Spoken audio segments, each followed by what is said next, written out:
Hi, boys and girls, welcome back. We're on Wonders, Unit 2, Week 4. Today, our listening comprehension is going to be Wild Animal Families. Let's take a look at our essential question. This week, we're going to be talking about animal babies and parents. Our essential question is, how are offspring like their parents? Offspring is another word for children. Take a look at this picture. You can see there's a parent penguin and a baby penguin. They have some things in common and some differences. We're going to be talking about both this week. It's time for our listening comprehension. This is your opportunity to listen as I read to you. We're going to be reading about wild animal families. Animals have families just like people. How do you think animal offspring are like their parents? From the moment a new wolf pup is born, its family works together to care for it. Newborn wolf pups are very tiny. They only weigh about a pound. The new pups snuggle up against their mother in their den. The father stands guard outside. The pups cannot see or hear yet. The dark, quiet den is a safe home for them. At first, the pups drink their mother's milk. Soon, they will eat meat. The father hunts to provide meat for the family.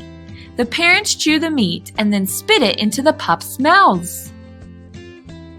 Let's stop here to reflect on the word provide. In the passage, it told us that the father hunts to provide food for the family. When you provide, you give someone what they need. Here's another example of the word provide. The art teacher provides paper, paints, and brushes for the students. I want you to think, what does a library provide for you? Hit pause to answer this question with someone, then press play to continue our story. After 2 months, the pups join the rest of the wolf family.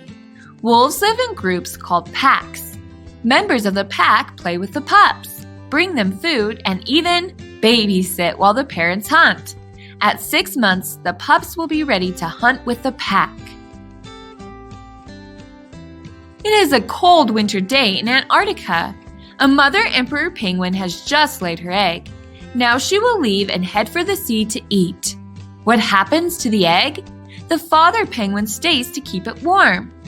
The father protects the egg by resting it on his feet and covering it with a warm layer of feathered skin. He stands for about 2 months to keep the egg warm. He eats nothing the whole time. Let's think about the word protect.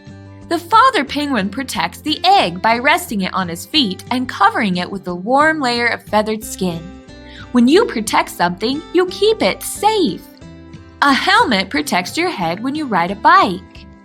What do you use to protect yourself in a car? Press pause and think about that question. When you're ready, press play and let's keep reading. After the chick hatches, the mother penguin returns with food for the baby. Now it's the father's turn to head for the sea to eat and rest. The chick sits on its mother's feet and is covered with her warm feathers for about 2 months.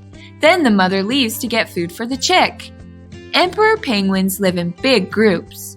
So when the mothers go for food, all the chicks huddle together to keep warm. When the chicks get older, the parent penguins guide them to the sea.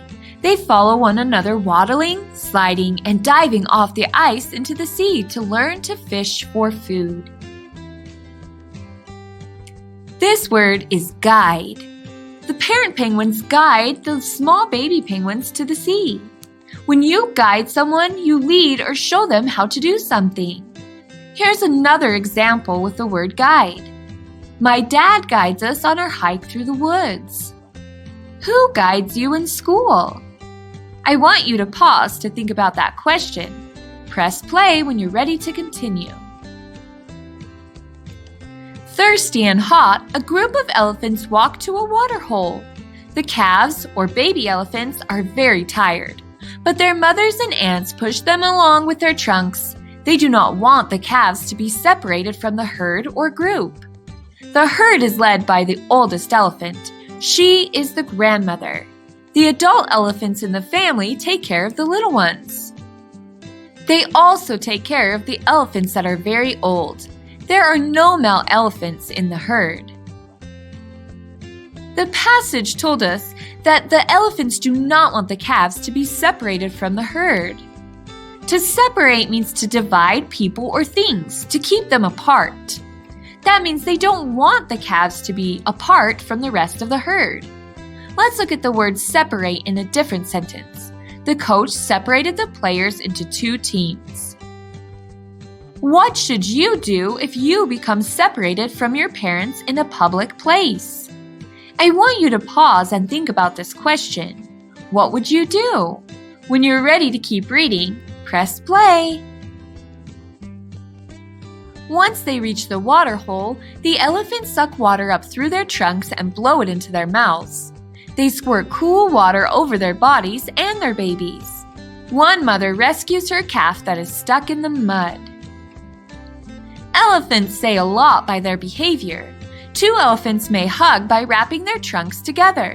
Another elephant makes loud trumpeting noises to call for a baby who has wandered off. Still, another elephant may stretch out her ears to listen and sniff the air with her trunk. Is danger near? If so, the herd will stand together and the babies will hide behind the adults. 3 mothers sit and watch their youngsters run, climb, and chase one another. Another mother sits holding her baby who is too young to play. Are these youngsters children at a playground? No, they are young wild gorillas romping in a mountain forest.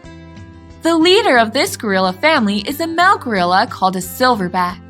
Silverbacks get their name because the hair on their backs turn a silver gray as they get older. The silverback protects his family from other silverbacks or people. If he is seen pounding his chest and roaring, he is angry. The passage told us that the leader of this gorilla family is a male gorilla called a silverback. A leader is one who is in charge of a group. Here's another example of a sentence with the word leader. Our teacher is the leader of our class. Why is being a good leader important? I want you to pause the video and think about that question. When you're ready to keep reading, press play.